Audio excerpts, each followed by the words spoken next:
आज देखेंगे panel repair में टिकोन आईसी। टिकोन आईसी कैसे काम करती है। जो टिकोन हमारी आईसी होती है कैसे काम करती है, इसका फुल डिटेल।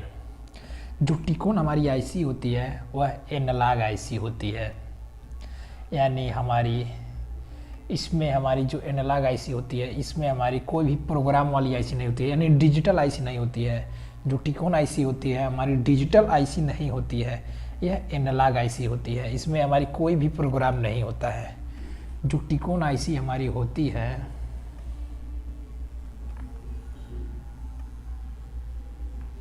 जो टिकोन आईसी हमारी होती है देखिए, जो हमारी टिकोन आईसी होती है डीसी टू डीसी आईसी से 3.3 वोल्ट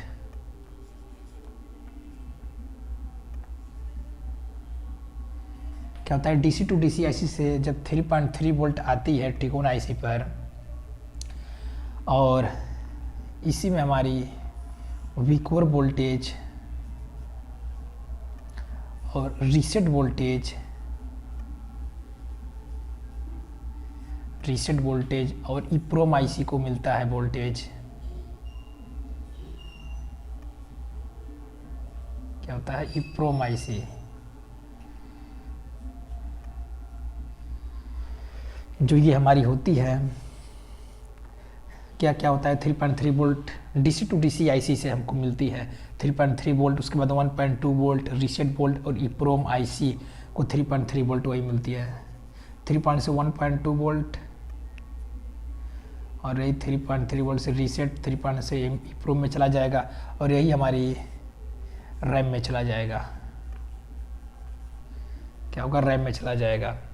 यानी डीसी टू डीसी आईसी से हमारी टिकोन आईसी पर 3.3 वोल्ट 1.2 वोल्ट रीसेट और ईप्रोम आईसी वोल्टेज और रैम, ये सब ओके हो जाने के बाद जब ये सब हमारी डीसी टू डीसी आईसी से टिकोन आईसी चली जाती है तो हमारे टिकोन आईसी से एक अनेबल सिग्नल निकलता है जो हमारे डीसी टू डीसी आईसी की बूस्ट वोल्टेज बनाती है। जो अनेबल सिग्नल होता है ये 3.3 वोल्ट की होती है। और हमारी टिकोन आईसी में एलवीडीएस का आरएक्स सिग्नल इन होता है। क्या होता है, एलवीडीएस सिग्नल, आरएक्स सिग्नल जो हमारी हो -0 -0 प्लस -1 +1 -2 +2 माइनस कलाक प्लस कलाक -3 +3, ये जो सिग्नल जो हमारी होगी जिस आईसी पे जाएगी बजर रेंज में हम पता कर लेंगे। मल्टीमीटर को बजर रेंज में रख लेंगे। जिस आईसी पर हमारी एलवीडीएस से टिकोन आईसी पे जाएगी वह सिग्नल जो होगी हमारी और टिकोन आईसी हमारी होगी। यानी जिस आईसी पर हमारी बजर रेंज में बजेगी आरएक्स सिग्नल वो हमारी टिकोन आईसी होगी। और टिकोन आईसी से हमारा क्या होता है, जो टिकोन आईसी से होता है हमारी 3 या 4 सिग्नल निकलती है जो हमारी लेवल शिफ्टर आईसी के लिए निकलती है। जो CPV1 CPV2 OE STV, यानी टिकोन आईसी से हमारी 3 या 4 सिग्नल निकलती है। जिस हिसाब से हमारी गेट वोल्टेज चाहिए, यानी स्कैन ड्राइवर आईसी को जो हमारी होती है, जो स्कैन ड्राइवर आईसी होती है उसको जिस हिसाब से जिस हिसाब से सिग्नल चाहिए, जिस हिसाब से पैनल के हिसाब से गेट का पे वोल्टेज चाहिए, उस हिसाब से हमारी 3 या 4 सिग्नल ये लेवल शिफ्टर आईसी पर हमारी चली जाती है। जो लेवल शिफ्टर हमारी आईसी होती है ये लेवल शिफ्टर आईसी पर चली जाती है। जो लेवल शिफ्टर आईसी होती है उसका 3 नाम है, एक लेवल शिफ्टर आईसी, एक लॉजिकल ड्राइवर आईसी, एक स्कैन ड्राइवर आईसी। उसी को ये 3 नाम है, उसको हम अलग अलग नाम से जानते हैं। ये जो सिग्नल होगा हमारी लॉजिकल ड्राइवर यानी स्कैन ड्राइवर आईसी पर चली जाएगी। और जब हमारी आरएक्स सिग्नल जो होती है टिकोन में इन होती है तो वह एनालॉग सिग्नल होती है। जो आरएक्स सिग्नल होती है जब हमारी टिकोन में इन होती है, क्या होता है, जब ये टिकोन में हमारी सारी सिग्नल क्या होता है, ये इन होता है तो हमारी एनालॉग सिग्नल होता है। और फिर ये टिकोन आईसी से जब बाहर निकलकर हमारी सोर्स काप पर जाता है तो क्या होता है, ये डिजिटल में बन जाता है, ये डिजिटल वेव फॉर्म में बन जाता है। यानी आरएक्स सिग्नल जब टिकोन आईसी के अंदर होता है तो एनालॉग होता है, और जब टिकोन आईसी से बाहर निकलता है तो ये डिजिटल हो जाता है, जो हमारी सोर्स काप पर जाता है। सोर्स काप से हमारे क्या होता है, ये पैनल में चला जाता है। टिकोन हमारा इस प्रकार से काम करता है। जो टिकोन आईसी होती है हमारी, इस प्रकार से टिकोन आईसी हमारी काम करती है। जो टिकोन आईसी हमारी होती है यह एनालॉग आईसी होती है। यानी हमारी टिकोन आईसी जो होती है वो प्रोग्राम वाली आईसी नहीं होती है, यह हमारी एनालॉग आईसी होती है। टिकोन का जो हमारी प्रोग्राम होता है यानी ईप्रोम आईसी में होता है। जो ये ईप्रोम आईसी है, ईप्रोम आईसी में होता है। यानी पैनल का जो सॉफ्टवेयर रिजोल्यूशन होता है वो ईप्रोम आईसी में होता है। पैनल का पूरा सॉफ्टवेयर जो हमारी होता है ईप्रोम आईसी में होता है।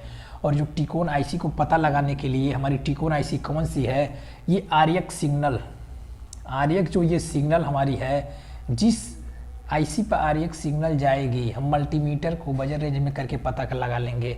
जिस आईसी पर आरएक्स सिग्नल जाएगी वो हमारी टिकोन आईसी होगी। टिकोन आईसी को काम करने के लिए डीसी टू डीसी आईसी से 3.3 volt, 1.2 volt reset EPROM IC voltage, RAM voltage दिया जाता है डीसी टू डीसी आईसी से। तब हमारी टिकोन IC DC to DC IC के बूस्ट वोल्टेज के लिए 3.3 वोल्ट अनेबल वोल्टेज देती है, जिससे क्या होता है डीसी टू डीसी आईसी में हमारी बूस्ट वोल्टेज बनता है। और हमारी level shifter IC, logical shifter IC यानी स्कैन ड्राइवर आईसी, ये तीनों हमारी एक ही आईसी का नाम है, अलग अलग नाम से जाना जाता है।